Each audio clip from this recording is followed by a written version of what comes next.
Hello friends, welcome to our YouTube channel and today in this class we are going to learn use of is am are।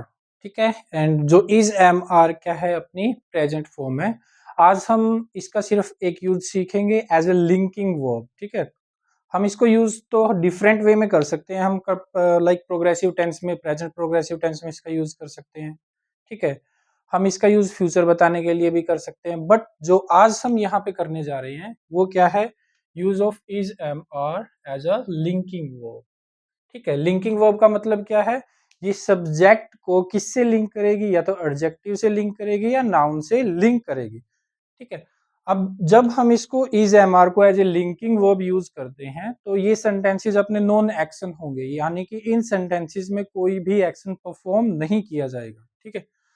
तो देखिए आपकी इसकी definition क्या रहेगी, connect subject to an adjective और noun. ठीक है। तो अपना इसका स्ट्रक्चर रहेगा, सबसे पहले हम किसका यूज करेंगे, सब्जेक्ट का यूज करेंगे।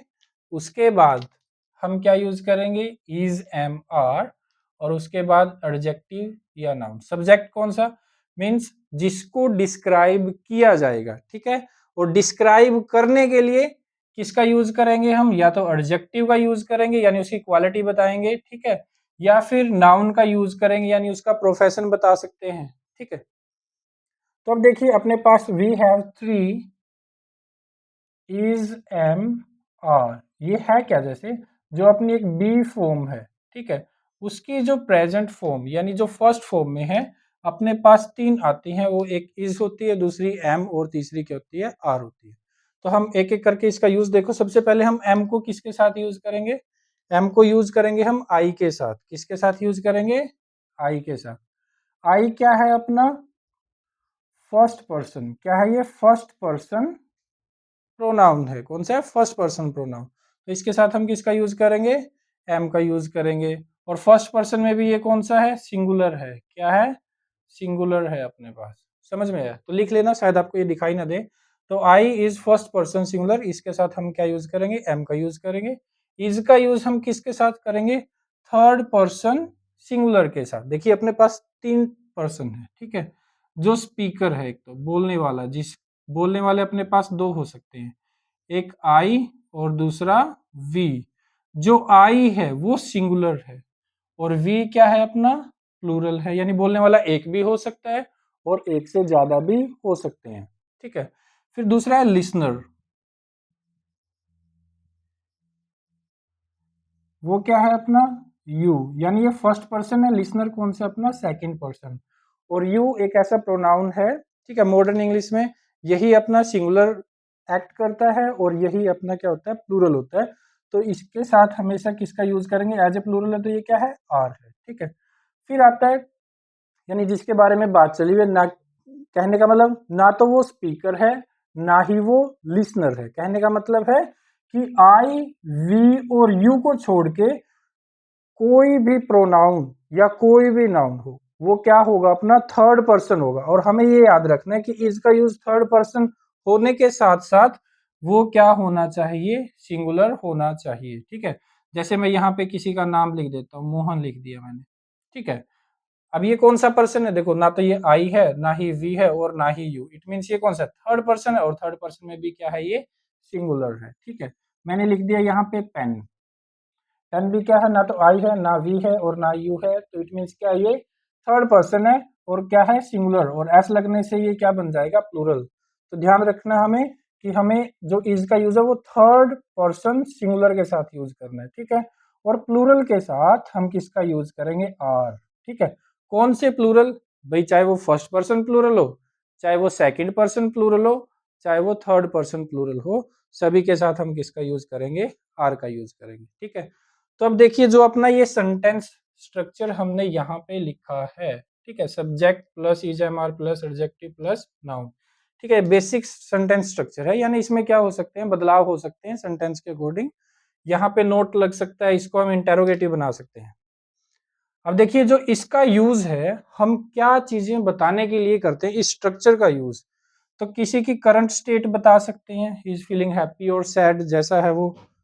क्वालिटीज बता सकते हैं किसी की लोकेशन बता सकते हैं भाई, किसी प्लेस को डिस्क्राइब कर सकते हैं, जैसे Chandigarh is a beautiful city.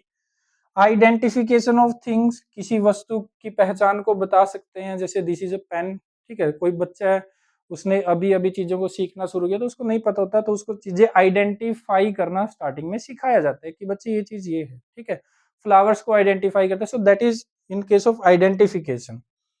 Profession है, किसी का प्रोफेशन बता रहे हैं, टीचर है, डॉक्टर है। ठीक है, नेक्स्ट हम किसी की एज भी बता सकते हैं, ही इज 15 ईयर्स ओल्ड।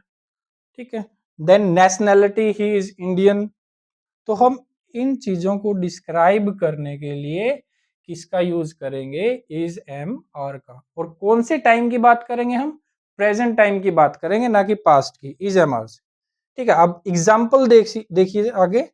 जो अपना फर्स्ट एग्जाम्पल है वो क्या है, he is over the moon. क्या है ये, he is over the moon. अब तुम सोचोगे ओवर द मून में चांद के ऊपर, ऐसा ये क्या है, अपना एक मेटाफोरिकल मीनिंग है यहाँ पे। अब लिटरल मीनिंग पे हमें नहीं जाना, इट मीन्स क्या है अपने, क्या है, एक मुहावरा है। ठीक है, ओवर द मून का क्या मीनिंग होता है, वेरी हैप्पी, बहुत खुश। ठीक है, हम इसको हटा के ऐसे भी लिख सकते हैं, ही इज वेरी हैप्पी, या फिर he is over the moon. ठीक है, नेक्स्ट देखिए, द टी इज कोल्ड। चाय क्या है, ठंडी है। ये क्या है, क्वालिटी बता रहा है। So T is cold. अब हम इसको, अगर हमें इसमें थोड़ा सा मॉडिफिकेशन करना है तो हम इसको कैसे भी लिख सकते हैं, अगर चाय ठंडी नहीं है, the T is not cold, the T is not cold. तो ऐसे आप इसमें मॉडिफिकेशन कर सकते हो सिचुएशन के अकॉर्डिंग। नेक्स्ट सेंटेंस देखिए, देखिए काफी अच्छे ये वर्ड्स हैं, आपको इनको भी याद रखना है। ठीक है, ये कई बार कॉम्पिटिटिव एग्जाम में भी आ जाते हैं, और when you use them in your speaking it makes you advance speaker of English language. So next sentence देखिए, शी इज, यहाँ पे हमें आर्टिकल लगाना पड़ेगा, sorry I missed it. She is a compassionate teacher. ठीक है, she is a compassionate teacher. Compassionate का मतलब क्या होता है, कंपैशनेट मीन्स क्या होता है, बताएंगे जरा। कंपैशनेट मीन्स क्या होता है, दयालु, और एक टीचर के अंदर ये ट्रेट होना चाहिए। ठीक है, so she is a compassionate teacher. तो हमने देखो यहाँ पे किसका भी यूज किया, एडजेक्टिव का भी यूज किया है, और साथ में हमने किसका यूज किया, नाउन का। ये क्या है उसका, उस पर्सन का क्या है, ये प्रोफेशन है, प्रोफेशन। और ये क्या है उसकी एडजेक्टिव, क्या है, क्वालिटी है, या हम इसको ट्रेट भी बोल सकते हैं, उसका गुण है, ट्रेट। नेक्स्ट सेंटेंस है, my father is not at home. ठीक है, जो मेरे पिताजी हैं वो घर पर नहीं है। तो ये सेंटेंस क्या बता रहा है, यहाँ पे लोकेशन बता रहा है। तो हम इसका यूज किस लिए भी किया, लोकेशन बताने के लिए, प्रोफेशन बताने के लिए, किसी के ट्रेट को बताने के लिए। ठीक है, ये उसकी फीलिंग्स को बताया था हमने यहाँ पे। He is over the moon, वो क्या है, बहुत खुश है। ही इज सैड, वो उदास है। ठीक है, ही इज नॉट सैड, वो उदास नहीं है। नेक्स्ट सेंटेंस देखिए, ही is resilient even in the tough situation. ठीक है, ये बहुत ही, हम कह सकते हैं कि इंपॉर्टेंट वर्ड है। क्या है, बहुत ही इंपॉर्टेंट वर्ड है। And this word like has been asked in competitive exam several times. बहुत बार ये कॉम्पिटिटिव एग्जाम्स में आता है। तो सबसे पहले तो इस वर्ड का ही मीनिंग हम यहाँ पे समझ लेते हैं। तो सबसे पहले क्या है, ये एक एडजेक्टिव है। ठीक है, और ये मतलब किस टाइप की क्वालिटी को एक्सप्रेस करता है। आपने एक वो मूवी देखी है किक, जिसके अंदर जो नवाजुद्दीन सिद्दीकी है, उनका एक फेमस डायलॉग रहा है पूरा। वो डायलॉग क्या था, से छू के मौत को वापिस आ जाना। ठीक है, यानी मौत को छू के वापिस आ जाना। मौत को छू के वापिस आ जाने का मतलब क्या है, कि आप डिफिकल्ट सिचुएशन से बाहर निकलने की अगर आपके अंदर क्या है, एबिलिटी है, तो it means you are resilient. तो आप क्या हो, रिजिलियंट हो। समझ में आया, यानी कि अगर सिचुएशन एडवर्स है तो उसमें क्या नहीं होता, वो हिम्मत नहीं हारता। ठीक है, और वो उस सिचुएशन से बाहर निकल जाता है। जैसे कोई इंसान है, उसको कोई सीरियस डिजीज हो गई है, तो उससे उसके अंदर हौसला होता है उससे रिकवर करने का, और हौसला ही उसको उस बीमारी से बाहर निकालता है। तो हम ऐसे पर्सन को क्या बोलते हैं, रिजिलियंट। ये कोई सिचुएशन भी हो सकती है, like a person is going through money crisis, अगर उसके पास ना like he does not have money, तो वो कैसे उस सिचुएशन से बाहर निकलता है, वर्क हार्ड कर लाइक हार्ड वर्क करता है, डबल शिफ्ट करता है वो। So he is resilient even in the tough situation. I hope आपको ये समझ में आया होगा कि मुश्किल स्थितियों में भी वो क्या है, अपना रेजिलियंट है। नेक्स्ट देखिए, ये भी अच्छा वर्ड है यहाँ पे, he is meticulous in his work. ठीक है, इन हिज वर्क मीन्स कि जब वो काम करता है, यानी कोई भी काम करता है, ठीक है, उस काम को very carefully, he does the work very carefully, यानी बहुत ध्यान पूर्वक वो काम करता है। तो मेटिकुलस किसको बोलेंगे? एक ऐसा पर्सन जो क्या है, वेरी केयरफुल है, किसी भी चीज को बहुत ध्यान के साथ करता है, यानी कि छोटी से छोटी डिटेल को वो ध्यान में रखता है, कोई भी छोटी सी वो गलती करना नहीं चाहता। ठीक है, जैसे मान लो कोई लेडी है, वो शॉपिंग पर जाती है, ठीक है, उसने कोई भी ही बोट एनीथिंग, कुछ भी खरीदा, उसने शर्ट खरीदी, पैंट खरीदी या कोई सूट खरीदा, तो उसको पूरा खोल के देखती है कि कहीं पे इसमें कोई होल नहीं है, ठीक है, इसका कलर है वो फेड तो नहीं हो रहा, क्वालिटी है वो कैसी है। सो हम उसको क्या बोल सकते हैं? मेटिकुलस बोल सकते हैं। नेक्स्ट देखिए सेंटेंस क्या है, I I am a diligent student, I am a diligent student. तो मैं क्या हूं? एक डिलीजेंट स्टूडेंट हूं। डिलीजेंट का मतलब क्या है यहाँ पे? क्या है? इंडस्ट्रियस। क्या है? इंडस्ट्रियस, यानी hard working,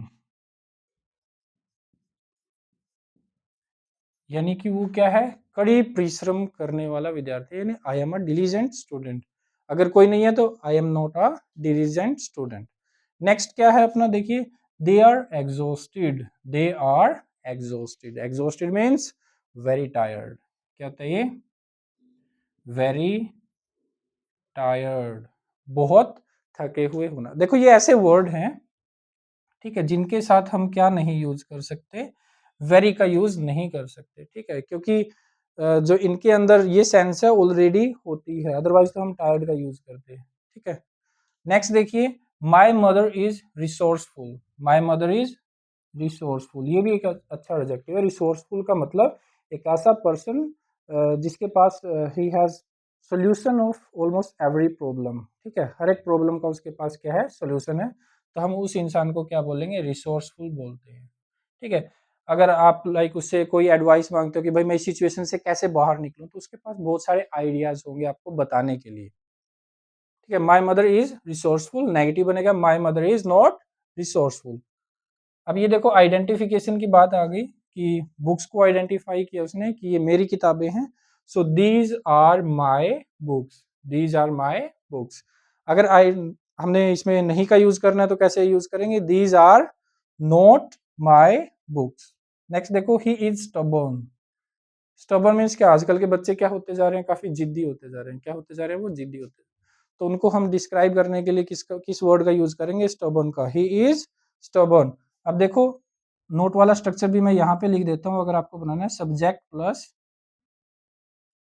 is am are plus not plus आप यहाँ पे एडजेक्टिव या नाउन का यूज यहाँ पे कर सकते हो। ठीक है, तो subject plus is am are plus not plus adjective. देखिए ये अपना सिंपल स्ट्रक्चर था, नेगेटिव नहीं था। इसका नेगेटिव बनाएंगे तो कैसे बनेगा?